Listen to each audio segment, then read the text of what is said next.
အားလုံးပဲမင်္ဂလာပါ Audio ပုတ်ပိုင်အာသာဟိတဲ့ channel ကနေကြိုဆိုပါရစေ။ရှမ်းရှာစာစဉ်တွေကိုအဆုံးထိနားထောင်ခြင်းနဲ့ဆိုရင်တော့ကျွန်တော်ရဲ့ channel လေးကို like and subscribe လုပ်ပေးဖို့တောင်းဆိုပါရစေ။အခုကျွန်တော်ဖတ်ပြမှာကဌာနေပြန်ဓာတ်တလက်အပိုင်း30ပဲဖြစ်ပါတယ်။ဌာနေပြန်ဓာတ်တလက်အပိုင်း30ထိုအချိန်တွင်ခြိုက်ချင်းချမ်းကနောက်ပြန်လမ်းလျှောက်လာခဲ့သည်။အမှန်တိုင်းပြောရရင်သူမကခွေးချီနင်းမိလိုက်သည့်အချိန်၌ပို၍မခံမရနိုင်ဖြစ်စေသည်မှာတခြားသူများမြင်တွေ့သွားခဲ့ခြင်းဖြစ်သည်ပို၍ဆိုးရွားသောအရာကတော့ထိုအရာကိုမြင်လိုက်သည့်သူကသူမခွေးချီပုံပေါ်တွင်နေမိကြောင်းပြောလာခဲ့သည့်အချိန်တွင်ဖြစ်သည်ခြိုက်ချင်းချမ်းကသဘောထားသေးသောမမဲပြိုတယောက်မဟုတ်သလိုအခက်အခဲများကိုခံနိုင်ရရှိသောနုညံ့သိမ်မွေ့သည့်မမဲပြိုတယောက်လည်းမဟုတ်ခဲ့ပေရွင်ရှားတောင်ဆရာကြီးကလေးများစွာထဲမှတယောက်ဖြစ်သည့်အတွက်သူမကနောက်ဆုံးအခြေအနေထိအောင်မြင်ပြီးရက်တည်နိုင်ခဲ့သည်မှာအလွန်ထင်ရှားသည်ရွင်ရှားတောင်တွင်စုစုပေါင်းတောင်ထိပ်အကြီးအသေး18ခုရှိနေသည်ရွင်ရှားတောင်၏ပတ်ပတ်လည်တွင်တစ်နှစ်ပတ်လုံးမြို့ကိုးများလွှမ်းခြုံနေပြီးတိမ်တစ်မြင့်ကြောက်တုံးများနှင့်ပြည့်နှက်နေသည်ထိုအရာကတာအိုကိုင်းများအတွက်ပြင်ပဆေးရည်တန့်စင်ရန်အရေးပါသောပစ္စည်းတစ်ခုလည်းဖြစ်၏ထိုအရာကပြစ်ချက်ကင်းသည်ဟုနာမည်ကျော်ကြပြီးဤလောကကြီးထဲတွင်အလွန်ထူကြသည်ထို့ကြောင့်ယွင်ရှားတောင်ပေါ်တွင်ရှိနေသူများကတန့်စင်မှုနှင့်လှပမှုဟူသောအရာကိုသာအလေးထားလာကြ၏အများစုကတော့အငြိအကျေးကြောက်သူများဖြစ်ကြပြီးခြိုက်ချင်းကြံ့ကလည်းချွင်းချက်မရှိခြင်းအကယ်၍ဤမျိုးငယ်လေးကလူပေါင်းများစွာပတ်သက်နေသောအချက်ကြောင့်သာမဟုတ်လျှင်ခြိုက်ချင်းချမ်းကမျိုးငယ်လေးတွေကိုလုံးဝခြေချလိမ့်မည်မဟုတ်ချင်းသူမကရှွန်ပလင်းလမ်းကြားကဲ့သို့ကြက်ချီခွေးချီများပြည့်နေသောလမ်းမလမ်းတွဲတွင်လမ်းလျှောက်ရန်ကတော့စိုးပွဲရပင်မရှိတော့ချင်းအရှက်ရစရာအကောင်းဆုံးအရာကတော့ဤနေရာကိုရောက်လာပြီးနောက်မူလကအလွန်အဆင့်မြင့်မာသောအင်မော်တယ်များကကုန်းပေါ်တွင်လွှတ်ချလိုက်သောငါးများကဲ့သို့ဖြစ်နေကြသည်သူတို့ကအားကိုးထားရသောအရာအလုံးကိုရုတ်တရက်ဆုံးရှုံးလိုက်ရ၏သူတို့ပိုင်ဆိုင်ထားသောဘုံအဆင့်တောင်တန်းနှင့်ပင်လယ်များကိုရွှေ့ပြောင်းနိုင်သောစွမ်းရည်နတ်ဆိုးများမကောင်းဆိုးဝါးများကိုဖယ်ရှားနိုင်သောလျှို့ဝှက်စမ်းကြယ်သည့်မော်ယတနာများနှင့်နတ်ဖျားများတဆေများကိုထိန်းချုပ်နိုင်သောလက်နက်များအားလုံးကလည်းပျောက်ကွယ်သွားခဲ့ရ၏ထို့နောက်ခြိုက်ချင်းချမ်းကခွေးချီးပုံပေါ်တွင်နင်းမိသည့်မျိုးမျိုးဖြစ်လာခဲ့ရသည်မူလတုန်းကတော့ထိုအရာကစိတ်ဝင်စားစရာကောင်းသည်ဟုဖူနန်းဝါကတွေးခဲ့မိသည်ပြင်မျိုးမဲ့မတင်ဖြစ်နေသောရွင်ရှားတောင်မှနတ်သမီးချိုက်ကဖနက်တွင်နန်းစော်နေပြီးခွေးချီးပုံပေါ်သို့နေမိခဲ့သည်ထိုအရာကိုမြည်သူကရောယုံကြည်ကြမည်နီခဏကြာပြီးနောက်ဖူနန်းဝါကကြေလောင်သောအတန်နှင့်အော်ပြောလိုက်ခြိုက်ချင်းကြံ့ရက်လိုက်ရှုံနေရန်ပေါ်တွင်ရပ်နေသောစုံကြည့်ရှင်ကမျက်မှောင်ကျုံလိုက်မိပြီးနဂါးပုံတံထွင်းထုထားသောကြောက်စိမ်းပြားလေးကိုတင်းတင်းကြပ်ကြပ်စုပ်ကိုင်းလိုက်သည်လမ်းကြားထဲတွင်တော့ခြိုက်ချင်းချမ်းကခြေတလန်းနှင့်ချမ်းပင်အန်၏ရှေ့ကိုရောက်လာခဲ့၏အလွန်နူးညံ့သိမ်မွေ့ပြီးကြောက်စိမ်းကဲ့သို့ကြည်လင်လွန်းလာသောသူမ၏လက်ဖွားလေးကမျက်ဖက်နှင့်လူငယ်လေး၏နှစ်ဖူးပေါ်ကိုလှည့်မြန်စွာရိုက်ချလိုက်သည်ဖုန်နန်းဝါတားဆီးလိုက်သည့်ချိန်တွင်သူမကလက်ဖွားကိုချက်ချင်းရပ်တန့်လိုက်နောက်ဆုံးတွင်တော့သူမကလက်ကိုတိမ်မွေ့စွာမြှောက်လိုက်ပြီးလက်ချောင်းလေးနှင့်သာညှင်သာစွာရိုက်လိုက်သည်ထို့သို့ရိုက်ချလိုက်သည်မှာအကြီးတစ်ယောက်ကအငယ်တစ်ယောက်ကိုစုံမနေသလိုဖြစ်နေခဲ့၏ထို့နောက်သူမကခါကိုင်းပြီးလူငယ်လေး၏မျက်လုံးထဲကိုစိုက်ကြည့်လိုက်သည်ထိုမျက်လုံးများကစမ်းချောင်းတစ်ခုပမာကြည်လင်လွန်းလာ၏ခြိုက်ချင်းကြက်၏မျက်နာကိုပင်ပြန်မြင်နေရသည်သူမ၏ခံစားချက်ကအလွန်မင်းဆိုးရွားနေသည်မှာကန်ဆိုးသွားခဲ့သည်သို့တော်သူမကတော့ပြုံးကျင်ရောင်ဆောင်၍ပြောလိုက်၏ကောင်းလင်းမင်းပြောတဲ့အချိန်မှာငါသိတယ်မင်းကငါအရှင်ရော့သွားအောင်တမင်တကာပြောလိုက်တာပဲဖူနန်းဝါကပင့်သက်ရှိုင်လိုက်မိသည်အကယ်၍ခြိုက်ချင်းချမ်းကသာအမှန်တကယ်လူသက်ရဲပြီဆိုရင်သူမကိုမျိုးငယ်လေးထဲမှဖယ်ရှားခံရပါလိမ့်မည်သူမကြောင့်ရွင်ရှားတောင်တစ်ခုလုံးဒုက္ခရောက်သွားနိုင်ပြီးရဲစရာအကောင်းဆုံးပြက်လုံးတစ်ခုဖြစ်သွားပါလိမ့်မည်သူကအတော်လေးမျက်နှာပြက်နေခဲ့၏သူကမူလဘာသာစကားနှင့်သူမကိုတတိပေးလိုက်သည်ခြိုက်ချင်းချမ်း တခုခုကိုမလုပ်ခင်တေချာစဉ်းစားပါတကယ်လို့နင်သာဒီလိုမျိုးမစင်မချင်းလုံးနေအောင်မယ်ဆိုရင်ငါတို့ပူပေါင်းထားတာကိုဖျက်သိမ်းလိုက်ဖို့ပဲကြံတော့တယ်နင်းကြောင်ငါပါအထိကိမခံနိုင်ဘူးနဂါးအုပ်မျိုးမှတခင်လေးကိုကြောပေးထားသောခြိုက်ချင်းကျန်းကတူတူလေးပြောလိုက်သည်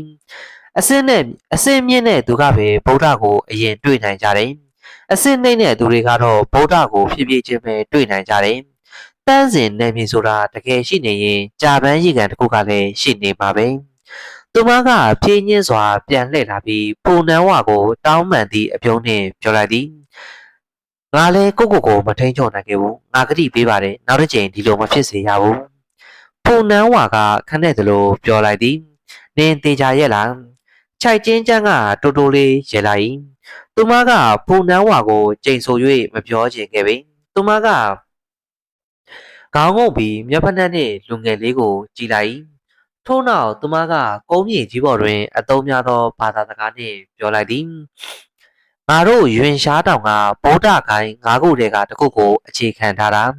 အရေးကြီးဆုံးအရာကတော့မြောက်ကိုတင်သွင်းပြီးမြင်းပေါ်မှာခြိပေးလိုက်တာပဲငါတီကိုရောက်မလာခင်ကတော့မြောင်းနဲ့မြင်းအကြောင်းကိုနားမလည်နိုင်ခဲ့ဘူးမိသားစုထဲမှာရှိတဲ့အကြီးအကဲတွေကမျောလင်းချက်ကြီးကြီးမားမားထားပြီးမပြတ်စည်းစေချင်ကြဘူးသူတို့ကငါကိုယ်တိုင်ပဲအပြေရှာခိုင်းခဲ့တယ်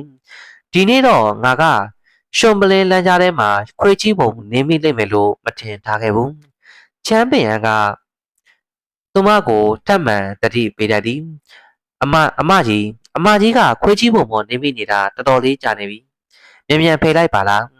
မူလတော့ကတော့အင်မော်တယ်မေမေပြိုကဗုဒ္ဓတန့်စင်နေမျိုးကိုရောက်ရှိသွားပြီဟုခံစားမိခဲ့သည်သို့တော်ထိုစကလုံးများကိုကြားလိုက်ရပြီးနောက်သူမကကျင့်စဉ်အစဉ်ကိုရုတ်တရက်ဆုံးရှုံးသွားခဲ့ပြီးလူသားကဘာကြီးကိုကြားရောက်သွားသလိုခံစားလိုက်ရပြန်သည်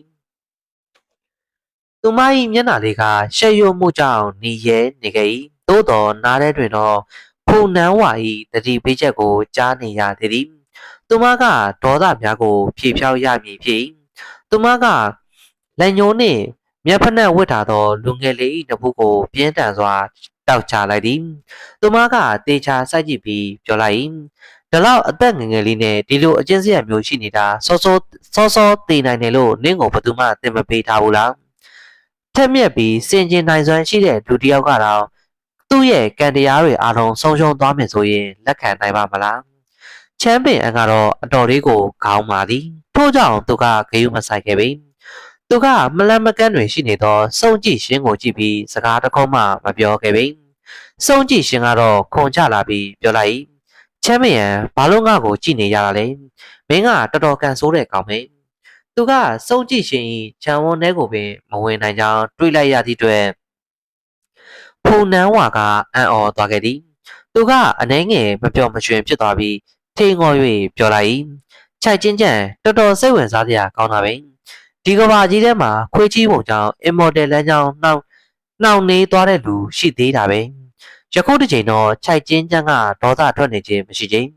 သူမကတာမန်ရုပ်ရည်သာရှိသောပင်ပင်ပါးပါးလူငယ်လေးကိုစူးစူးနစ်နစ်စိုက်ကြည့်၍လှည့်ထွက်သွားခဲ့သည်ရုတ်တရက်ဆိုသလိုသူမ၏နောက်တွင်ရှိနေသောလူငယ်လေးကတီတိုပြောလိုက်အမကြီးရဲ့မျက်တောင်တွေကတော်တော်လေးရှည်တာပဲအလွန်ရိုင်းဆိုင်သောဖွေးရစိတ်တစ်ကောင်ကအင်မော်တယ်မဲမဲပြိုတယောက်ကိုစနှောက်ရဲခြင်းပေတော့ခြိုက်ချင်းချမ်းကဒေါသထွက်သွားပြီးရုတ်တရက်ပြန်လှည့်လာခဲ့သည်သူမကထိုတော်သားလေးကိုသင်ခန်းစာပေးရန်စိတ်ထဲတွင်ဆုံးဖြတ်ထားခဲ့၏သူမ၏ကံတရားတချို့ကိုဆုံးရှုံးလိုက်ရမည်ဆိုလျှင်ကိစ္စမရှိတော့ခြင်းခြိုက်ချင်းချမ်းနှင့်တခြားသူများကလှောင်ရင်တစ်ခုတည်းတွင်ရှိနေသောအကျဉ်းသားများကဲ့သို့ဖြစ်နေပြီးသူတို့၏လက်နှင့်ခြေထောက်ကိုချုံနှောင်ခံရသလိုဖြစ်နေသည့်အတွက်နေရာတိုင်းတွင်သူတို့အတွက်အတားအဆီးများရှိနေကြသည်သူတို့ကအချိန်တိုင်းတာတစ်ခုတည်းမှော်ကျင့်စဉ်များယတနာများကိုထိန်းချုပ်၍မရနိုင်ပေသို့သောငယ်စဉ်ကလေးကကျင့်စဉ်များကိုအစင်းမြင့်မြင့်လေ့ကျင့်ထားရသည့်အကျိုးမြတ်များကြောင့်သူတို့၏ခန္ဓာကိုယ်ကအားကောင်းနေခဲ့၏ထိုအရာကကြွက်သားများအယိုးများကိုတစ်ချိန်လုံးဖိအားပေးထားသလိုဖြစ်နေခဲ့သည်အကျိုးသက်ရောက်မှုကထင်ရှားမှုမရှိဘဲထိုလမ်းကြောင်းကိုအာရုံစိုက်နေသောတိုင်းပညာရှင်များကဲ့သို့မဟုတ်တော့လဲသူတို့၏အုံမြင့်ရာတာမန်လူငယ်လေးတစ်ယောက်ကိုရင်ဆိုင်ရန်လွယ်ကူလာသည် လက်ဖွားရိုက်ချက်တကူတည်းနေပင်သူမကအရေးပါသောသွေးကြောများကိုဖျက်ဆီးပြစ်နိုင်ပြီးသူ့ကိုအသက်တိုးသွားအောင်လုပ်နိုင်သည်သို့သောသူမကပေးမိန်နေသောလမ်းကြားလေးတွေလက်မောင်နေသောမျက်နှာတစ်ခုနှင့်အလွန်တောက်ပသောမျက်ဝန်းတစ်စုံကိုမြင်လိုက်ရ၏ပထမတော့ခြိုက်ချင်းကြိုက်၏မျက်လုံးများကဝင်းလက်သွားခဲ့ပြီးမိမတယောက်၏တနာစိတ်ကိုခံစားမိလိုက်သည်နောက်ဆုံးတွင်တော့သူမ၏ဇာမနီမျက်လုံးများထဲတွင်ရှိနေသောတနာညတာစိတ်များကနည်းနည်းချင်းစီလျော့ကျသွားခဲ့၏သူမကလှပစွာပြုံးလိုက်ပြီးရုတ်တရက်အမတ်ရသွားခဲ့သည်နှလုံးသားနှစ်စိုးကိုဖယ်ရှားနိုင်ခြင်းကလည်းအခွင့်အရေးတစ်ခုဖြစ်ဗုဒ္ဓလမ်းစဉ်နှင့်နှီးဆက်သောရွှေရှားတောင်ကတာအိုလမ်းစဉ်နှင့်အတော်လေးကွာခြားသည်သူတို့၏တီထောင်သူဖြစ်သောရွှေရှားသူတော်စင်အဖိုးကကံကြမ္မာတစ်ခုနှင့်ကြုံတွေ့သောအချိန်တိုင်းသို့မဟုတ်တေဆုံသွားတော်မူအချိန်တိုင်းကတ်ဆိုးတစ်ခုကိုရင်ဆိုင်ရမည်ဟုပြောတတ်သည်သို့သောထိုကတ်ဆိုးကြောက်ရောက်သည့်နီလန်ကတိကျမှုမရှိခြင်းအရာအလုံးကိုထိုလူကိုယ်တိုင်ပင်ဖြည့်ရှင်းရန်လိုအပ်သည်ဥပမာအနေနဲ့ပြောရရင်လက်ရှိခြိုက်ချင်းကြိုက်၏အခြေအနေမျိုးဖြစ်သူမကရင်ထဲတွင်လှုပ်ရှားနေခဲ့ပြီးထိုအရာကိုဖိနှိပ်ရန်လိုအပ်နေသည်ဟုခံစားမိခဲ့သည်ထိုအရာကအပြစ်ကင်းစင်ပုံရတော့လေနှောက်ယှက်တတ်သောလူငယ်လေးတစ်ယောက်သာဖြစ်ထို့ကြောင့်သူမကနောက်တစ်ကြိမ်လက်မြောက်လိုက်ပြီးလူငယ်လေး၏ရင်ဘတ်ပေါ်ကိုညင်သာစွာဖိချလိုက်သည်ထိုလှုပ်ရှားမှုကရေစီးကြောင်တစ်ခုပေါ်မှာချောမွေလွန်လာပြီးမိုးကြိုးပေါ်မှာလျင်မြန်လွန်လာသည်ထိုလူငယ်လေးကနောက်ကိုခြေတန်းတစ်ဝက်ခန့်တတိလက်လွတ်ဆုတ်သွားလိုက်မိတော့လေမဲမဲပြို၏တိုက်ခိုက်မှုကိုခုခံနိုင်ခဲ့ခြင်းမရှိသေးပေဖူနန်းဝါကထိုမဲမဲပြိုကိုစိုက်ကြည့်နေခဲ့၏သူ့ရင်ထဲတွင်လှုပ်ရှားသွားသည့်ဖြင့်တပ်ဖြတ်ခြင်းစိတ်များလည်းပြင်းထန်လာခဲ့သည်သို့သောသူကတပ်ဖြတ်ခြင်းစိတ်များကိုထိန်းချုပ်ထားလိုက်ပြီးဒေါသတကြီးအော်ပြောလိုက်၏စောနာတော်ကအဲ့ဒီကောင်လေးရဲ့နှစ်ဖူးကိုလက်ညှိုးနဲ့ပို့လိုက်တဲ့အတွက်သူကတစ်နှစ်ပတ်လုံးဖျားနာနေလိမ့်မယ်ဒီအပြစ်ပေးမှုကတင်လုံလောက်သွားပြီနင်ကဘာလို့သူ့ကိုထပ်ပြီးအပြစ်ပေးချင်နေရတာလဲခြိုက်ချင်းကြံနင်မှာအုံတော့မရှိဘူးလားနင်ကသူ့လိုလူတယောက်အတွက်နဲ့တာအိုလမ်းစဉ်အခွင့်အလမ်းတွေကိုတကယ်ပဲလက်လွတ်တော့မလို့လားခြိုက်ချင်းကြံကတော့သူစကားကိုမကြားသလိုထင်မှန်ရသည်ဖူနန်းဝါ၏အတန်ကတိုးသွားခဲ့၏သူကအထက်တန်းလွှာမိသားစုမှာတခင်လေးတယောက်၏အမူအရာမျိုးပြန်ပြောင်းသွားသည်သူကရေပြီးပြောလိုက်ရွှေရှားတောင်ကခြိုက်ချင်းချမ်းကစိတ်မထိန်နိုင်သေးဘူးပဲတကယ်လို့ဒီသတင်းသာပြန်သွားမယ်ဆိုရင်နေကမရှက်ဘူးလားခြိုက်ချင်းချမ်းကပြန်လှည့်လာပြီးအပြုံးနဲ့ပြောလိုက်သည်ဒီလမ်းချင်းလေးကတကယ်ပဲငါနဲ့ရေးဆက်ပါတယ်ငါကဒီနေရာမှာအခွင့်အရေးတစ်ခုတွေ့ရလိမ့်မယ်လို့ဘသူကထင်ထားပါလဲဒီအခွင့်အရေးကမကြီးပေမဲ့ချင်းတကောင်ရဲ့အသားကလည်းအသားပဲလေဒါကကောင်းတဲ့အခြေအနေပဲပေါ့ငါကကုဆန့်လို့ခေါ်တဲ့လူငယ်လေးကိုရှာဖို့ပို့ပြီးယုံကြည်ချက်ရှိသွားပြီဖူနန်းဝါကမင်တက်သွားမိခဲ့သည်ထိုမမဲမျိုးကအမှန်တကယ်ကိုပါရမီရှင်တယောက်ဖြစ်နိုင်ပြီနော်ခြိုက်ချင်းချမ်းကခြေတော်တစ်ဖက်ကိုမြောက်လိုက်ရာရွန်ရှာပွဲကောင်းသောအညစ်အကြေးများကိုမြင်လိုက်ရသည်သူမကရေခါမောကနှင့်ပြောလိုက်တော်တော်ကံကောင်းသွားတဲ့ကောင်းစုပ်လေးစုံကြည့်ရှင်ကမျက်နှာပြက်နေပြီးသူ့စိတ်ထဲတွင်မြည်သည့်အရာများစဉ်းစားနေကြောင်းမြည်သူမှမပြောနိုင်ခဲ့ပေမြည်သည့်အရာကိုမှအလေးထားပုံမရသောအစီကံမှလေကြစ်ကွေးကတော့နေရာတွင်သာငြိမ်သက်စွာရပ်နေခဲ့၏တစ်ချိန်တွင်သူမ၏မျက်လုံးဖြော့လေးများထဲ၌ရွှေရောင်မျက်ဝန်းတစ်စုံပေါ်လာခဲ့သည်ဖုန်နန်းဝါကတစုံတစ်ခုကိုခန်းစားလိုက်မိသည့်အတွက်ပြန်လှည့်ကြည့်လိုက်မိသို့သောထူးဆန်းသည့်အရာတစ်ခုကိုမှတတိမထားမိခဲ့ပေနောက်ဆုံးတွင်တော့သူကအစီကံမလေးကိုခြေဆုံးကောင်းဆုံးကြည့်နေတော့လေထူးဆန်းသည့်အရာတစ်ခုမှမတွေ့ခဲ့ရပေခြိုက်ချင်းချမ်း၏လောက်ရက်ကိုဤမျိုးငယ်လေးထဲတွင်ရှိနေသောသူတော်စင်ကတတိထားမိသည့်အတွက်မသက်မသာခံစားနေရခြင်းဖြစ်သည်ဟုသာတွေးမိခဲ့သည်ခြိုက်ချင်းချမ်းကတော့အတော်လေးခံစားမှုကောင်းသွားခဲ့၏ရခင်တုန်းကရှိနေခဲ့သောဒေါသများအလုံးကလည်းရေတိုင်းဘက်မှပျောက်ကွယ်သွားခဲ့သည်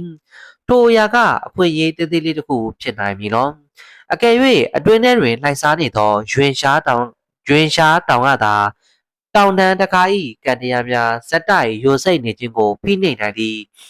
အလေးချိန်လုံလောက်သောကောင်းကင်ယန္တာတစ်ခုကိုလိုအပ်နေခြင်းမရှိလျှင်သူမကအနာဂတ်တောင်တန်းတခင်ဟူသောအစဉ်တန်းကိုသုံးပြီးအိန္ဒိယမှချက်ချင်းထွက်သွား၍ရနိုင်သည်ထို့နောက်ရွှင်ရှားတောင်တွင်10နှစ်အနှစ်20ခန့်တကားပိတ်လေ့ကျင့်၍ရနိုင် ချိုက်ချင်းချမ်းကလမ်းကြားလေးတွင်ရက်ဆောက်နေသောစုံကြည့်ရှင်၏အစီကံစီသို့လမ်းလျှောက်သွားခဲ့သည်ထိုအချိန်တွင်သူ့နောက်၌ရှိနေသောလူငယ်လေးကမေးလိုက်ပြန်၏အမကြီးကကျွန်တော်ကိုတခုခုလုပ်လိုက်တာလားချိုက်ချင်းချမ်းကပြန်လှည့်ကြည့်ခဲ့ခြင်းပင်မရှိပေကောင်းလေးမင်းတွေးတာအယမ်းများနေပြီ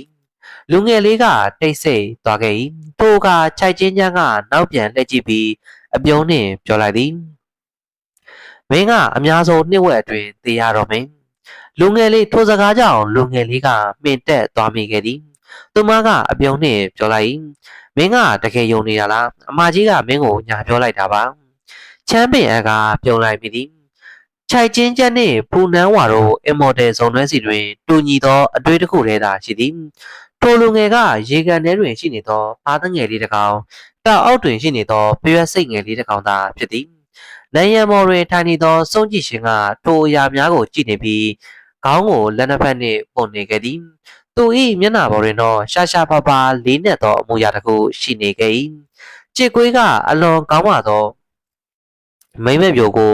လူဆိုးလေးကိုဆန့်စီသို့ခေါ်သွားခဲ့ပြီးငွေကြေးစိတ်မဝင်စားသောလူငယ်လေးကတော့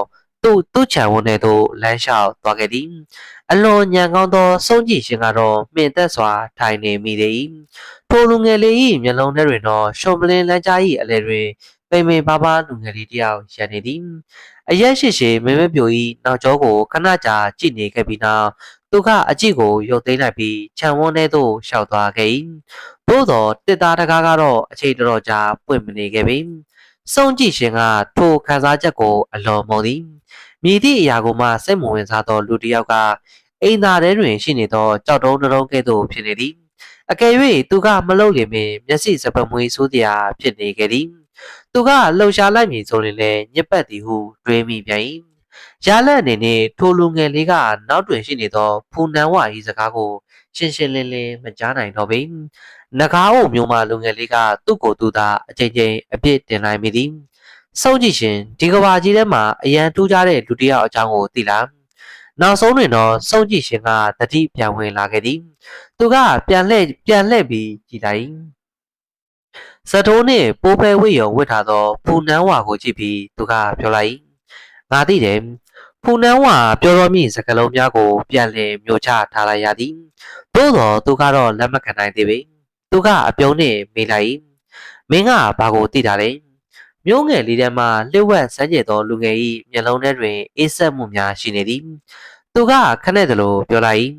သူတို့ကလူတွေကိုပြန်ရှင်းအောင်လုပ်နိုင်ပြီးအယိုးတွေကြွက်သားတွေကိုပြန်ပေါက်အောင်လုပ်နိုင်တယ်။ထာဝရအသက်ရှင်နိုင်ပြီးအဆုံးအစမဲ့တာဝသဘောတရားတွေရှိနေတယ်လို့ပြောချင်တာမဟုတ်လား။ဖူနန်းဝါကခေါင်းညင်ပြီးပြောလိုက်သည်။ငါတို့ကတာဝတဝက်မိတ်ဆွေတွေလိုတတ်မှတ်နိုင်တယ်။စုံကြည့်ရှင်ကတစ်ဖက်ခြံဝန်းထဲကိုလှည့်ကြည့်လိုက်သည်။သူ့စိတ်ထဲတွင်အနှဲငယ်စဉ်းစားနေခဲ့၏။ဖူနန်းဝါကထူးဆန်းစွာပြောလိုက်သည်။ဒါဆိုရင်တော့ငါတို့ကပုံမွေလေးလေးပဲပြောကြတာပေါ့။မင်းစီမှာဘာပစ္စည်းပဲရှိရှိမင်းသာဈေးပြောလိုက်မယ်ဆိုရင်ငါကရှိတဲ့အရာအလုံးရောက်ပြီးဝယ်မယ်။စုံကြည့်ရှင်ကတန်တရားဝင်စွာပြောလိုက်သည်။မင်းနဲ့အဲ့ဒီမိန်းကလေးနှစ်ယောက်တည်းမှာမင်းရဲ့မိသားစုအဆင့်တန်းကပုံမြင့်တယ်လို့ငါမြင်တယ်။သူတော်တစ်ဖက်ခြံထဲမှာရှိတဲ့ကောင်လေးကိုအဲ့လိုဆက်ဆံနေမှာတော့မင်းကဘာကြောင့်ငါ့ကိုဒီလို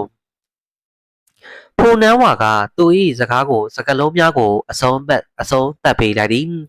ဒန်းတို့ဆက်ဆံနေတာကိုပြောချင်နေတာလား။စုံကြည့်ရှင်ကခေါင်းညိတ်ပြီးချီကျူးလိုက်သည်။မင်းကတော်တော်ညံကောင်းတာပဲ။မင်းနဲ့စကားပြောရတာသိမခက်ဘူး။ဖူနန်းဝါကတော့ထိုလူငယ်၏စောင့်ကြွားပုံစံကိုဂရုမစိုက်ခဲ့ပေ။ချိုက်ချင်းချမ်းကမျက်ဖက်နဲ့လူငယ်လေးကိုဆက်ဆံသည့်ပုံစံနဲ့လုံးဝကွဲပြားစွာ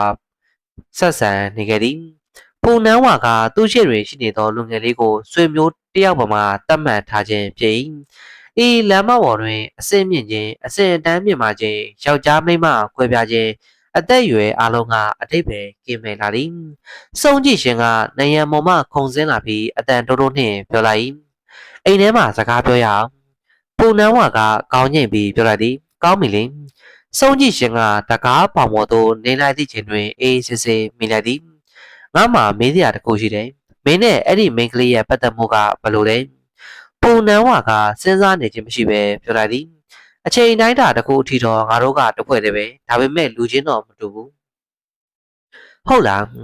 ထို့နောက်စုံကြည့်ရှင်ကထူးဆန်းသောအမူအရာနှင့်ပြောလိုက်သည်မင်းတို့တွေကတော်တော်ရှုပ်ထွေးတာပဲပွင့်လင်းမှုလည်းမရှိဘူးအပြင်ဘက်ကဘာကြီးမှာအင်မော်တယ်တွေနတ်ဆိုးတွေမကောင်းဆိုးရတွေရှိတယ်လို့ငါကြားဘူးတယ်ဒါပေမဲ့ကျင့်ကြံသူတယောက်ဆိုရင်ရန်ညိုရှိတဲ့ဒါနဲ့အနာဂတ်ပြဿနာတွေဖြစ်မလာအောင်ကျူဝင်ခုတ်ကျုံငုတ်ပါမကြမ်းရှင်းပြတဲ့တာမဟုတ်လားဤသို့ဖြစ်တဲ့ကမို့သူကဖိုးမိသားစု၏တာအကြီးဆုံးဖြစ်ပြီးနဂါးအိုမျိုးထဲတွင်ကြီးပြင်းလာသောအင်မော်တယ်များ၏မျိုးဆက်လည်းဖြစ်သည်သူကအခြေအနေမျိုးစုံနှင့်အသားကျနေခဲ့၏ထိုစကားများကိုကြားသိခြင်းတွင်သူ၏မျက်နှာပေါ်၌ကစားချက်လုံးဝပေါ်မလာခဲ့ပေစုံကြည့်ရှင်ကအပြုံးနှင့်မိလိုက်မင်းတို့နှစ်ယောက်ရဲ့ကြားထဲမှာရန်ညိုးရှိလား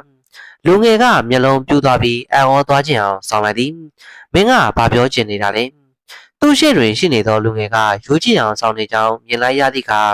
စုံကြည့်ရှင်ကမျက်နှာပေါ်ရှိအမူအရာကိုဖုံးကွယ်ထားလိုက်ပြီးခမ်းမထဲတွင်ဦးဆောင်၍ထိုင်လိုက်သည်သူကပူနန်းဝါကိုထိုင်ရန်လက်ပြလိုက်ပြီးအလေးနဲ့ပြောလိုက်ငါနဲ့ချမ်းပင်ရန်ကငငယ်လေးကလေးကအိမ်နေချင်းဖြစ်နေတာကြာပြီငါတို့တွေကနှစ်ပေါင်းများစွာအိမ်နေချင်းဖြစ်နေကြတာငါတို့ကလုံးဝပြဿနာမဖြစ်ခဲ့ဘူးယုံနာမယုံနာကတော့မင်းအပိုင်ပဲဖူနန်းဝါကထိုလူငယ်ပြောသည့်စကားလုံး၏အထိပ္ပယ်ကိုချက်ချင်းနားလည်သွားခဲ့သည်တစ်ဖက်ခြံတွင်ရှိနေသောလူငယ်လေးစီတွင်အားကိုးစရာမရှိခြင်းသူကကြောတော့နောက်ခံမရှိသောပေတာပင်တစ်ပင်သာဖြစ်သည်အကယ်၍သူတည်သွားမည်ဆိုရင်လည်းတည်ရမည်သာဖြစ်မည်သူကမှထိုကိစ္စကိုစိတ်မဝင်စားခြင်းနဂါးကိုမျိုးမှလူငယ်လေးကတော့ရေရမလားငိုရမလားပင်မသိခဲ့ပေဤလမ်းကြားလေးထဲတွင်ဖြစ်ပျက်နေသောအဖြစ်အပျက်ကအနှဲငယ်ရေစရာကောင်းသည်ဟုခံစားမိလာခဲ့သည်တစ်ဖက်ခြံမှာအလွန်ဆင်းရဲသောစုံကြည့်ရှင်နှင့်အစေခံ၏အိမ်လိပ်စာကိုပင်ဖုံးကွယ်ထားခဲ့၏ထိုအတွက်ကြောင့်သူကမတင်မှတ်ထားသောကံဆုံးမှုကိုရင်ဆိုင်လိုက်ရခြင်းဖြစ်ပြီးအသက်ဆုံးရှုံးလူမတက်ကြုံခဲ့ရသည်ယခုတော့ချမ်းသာကြွယ်ဝသောမိသားစုတစ်ခုတွင်မွေးဖွားလာပုံရသည့်စုံမိသားစုလူငယ်လေးကဓာငါပြီးလူတစ်ယောက်ကိုတတ်ချင်နေခြင်းဖြစ်သည်အကယ်၍ဓာတစ်ချောင်းကမလွန်တော့လျင်နောက်ထပ်ဓာတစ်ချောင်းကိုသုံးရမည်ဖြစ်ဖူနန်းဝါကတက်ပြင်းချလိုက်မိသည်ထို့ကြောင့်လည်းစကပုံတစ်ခုပေါ်လာရခြင်းဖြစ်ကြာနှင့်ကျတဲ့တို့၏သားသမီးများကသားကောင်များကိုစားသုံးပြီးအငွေ့သက်များရှိနေပြီးသားဖြစ်သည်ကူဆန်းတို့အိမ်၏ခြံဝန်းထဲတွင်ကလေးငယ်ကိုသူ့အမေကအတွင်းခန်းထဲတွင်တကားတော့ပိတ်ထားခဲ့၏အမျိုးသမီးနှင့်အင်မော်တယ်ဟုခေါ်သောအဖိုးတို့ကတော့အချင်းချင်းမျက်နှာချင်းဆိုင်ထိုင်နေကြသည်အဖိုးကသူ၏လက်ဖွားနှစ်ဖက်ကိုကန့်လန့်ပြတ်တင်၍ပြောလိုက်သည်ရလက်ကိုတော့ဆုံးဖြတ်ပြီးသွားပြီမမေပြိုကဇဝေဇဝါဖြစ်နေခဲ့၏အင်မော်တယ်ကချမ်းပင်အန်ကိုဘာလို့ဖို့စဉ်းစားထားတာလဲထိုစကားကိုပြောလိုက်သည့်ချိန်တွင်အဖိုး၏မျက်လုံးများကအလွန်တောက်ပလာကြောင်းသူမကတွေ့လိုက်ရသည်သူမကအလွန်ထိတ်လန့်သွားသည့်အတွက်ပါဇက်ကိုချက်ချင်းပိတ်လိုက်ရ၏အဖိုးကခြံဝန်းတကားကိုစိုက်ကြည့်နေပြီးအင်ကြီးလက်ကိုညှင်သာစွာဝေရန်လိုက်သည့်ချိန်တွင်ခြံဝန်းငယ်လေးထဲ၌လေလိုက်တစ်ခုပေါ်လာခဲ့သည်ထို့နောက်အဖိုးကပြောလိုက်ငါရဲ့အဆင့်တန်းရငါကမတက်မသားအခြေအနေမျိုးကိုရောက်လေလေပို့ပြီးတော့ခက်ခဲလာလေလေပဲအခုချိန်မှာငါကကိုကာကွယ်နိုင်ပေမဲ့အချိန်ကြာလာတာနဲ့မျှစုံကြည့်ရှင်ပြောသလိုဖြစ်လာနိုင်မယ်အချိန်ဆွဲတာကဘာမှမကောင်းဘူးဒါကကံကြမ္မာတွေစွန့်ထင်းနေတဲ့အရာတစ်ခုကိုပဲဥတီလာလိမ့်မယ်အဲ့ဒီကောင်လေးကဒေါသကြီးတာတော့ကံကောင်းသွားတယ်တကယ်လို့သူကနောက်ကိုခြေတလန်းဆုပ်ရမယ်ဆိုရင်တော့သူ့ရဲ့ရိုးသားဖြူစင်မှုကိုမကာကွယ်နိုင်သလိုကံဆိုးမှုကလည်းမလွတ်နိုင်သေးဘူးမူလတော့ကတွေးခဲ့တဲ့အတိုင်းအခြေအနေတွေကပိုပြီးဆိုးသွားပြီကြည့်ရတာငါကဒီခွင့်ရေးကိုအရယူပြီးဒီကောင်လေးရဲ့အသက်ကိုအဆုံးသတ်နိုင်မလားကြည့်ရမယ်